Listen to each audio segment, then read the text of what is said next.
आजचा दिवस इतका बिझी जाईल असं कधीच मला वाटलेलं नव्हतं. हे बघा साडी तर छानच आहे, मला आवडली. एका ठिकाणी बाहेर गेले होते, तिथून यायला खूपच उशीर झाला. घरातली कामं वगैरे सगळीच पडली होती. घरातली कामं तर काही आपल्यालाच करावं लागतं. मुली असूनसुद्धा त्या काही कामाच्या नाही आहेत. कुठल्याच कामाला हात लावत नाहीत त्या मुली. त्यानंतर आले, भांडे वगैरे घासले. भांडे वगैरे झाल्यावर बाकीची सगळी तयारी केली. स्वयंपाक पण राहिला होता, स्वयंपाक वगैरे करून घेतला. त्यानंतर मुलींची शॉपिंग करायची होती. मला तर काय आता शॉपिंग करायला जमतच नाही. मुली असल्यावर काय आहे, सगळं त्यांचंच बघावं लागतं. माझ्या छोट्या मुलीची काही तक्रार नसते, ती सगळं माझ्या आवडीनेच घेते. पण मोठी काय ऐकत नाही, तिला सगळं तिच्या मनाचंच हवं असतं.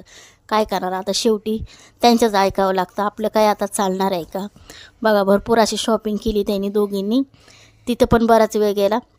संध्याकाळी घरी आल्यानंतर संध्याकाळी स्वयंपाक वगैरे केला. हे बघा, त्यानंतर त्यांना दोघींना सँडल वगैरे घ्यायचे होते यूज करण्यासाठी, रोजचे डेली यूजसाठी. ते बघितले, तिथं खूप छान छान चप्पल वगैरे होत्या. मला तर काय घेतलं नाही, त्यांना दोघींनाच घेतलं. त्यानंतर घरी आलो. घरी आल्यावर काय नाही, हे बघा, थोडीशी चिल्लर उरलेली होती, तर ती छोटी मुलगी लगेच तिने तिचा गुडलक करून टाकलेला आहे. तिने आल्यावर लगेच तिचं काम करायला घेतलं. त्या सगळे गुडलकमध्ये ती चिल्लर टाकून दिली.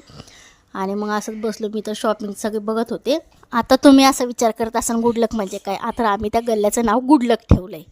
त्यानंतर त्याच्यामध्ये तिने सगळे पैसे टाकले. मग संध्याकाळी काही नाही, साधं जेवण बनवलं होतं. जेवण वगैरे केलं, असं संपवलं आजचा दिवस. कसा वाटला तुम्हाला आजचा व्हिडिओ? बा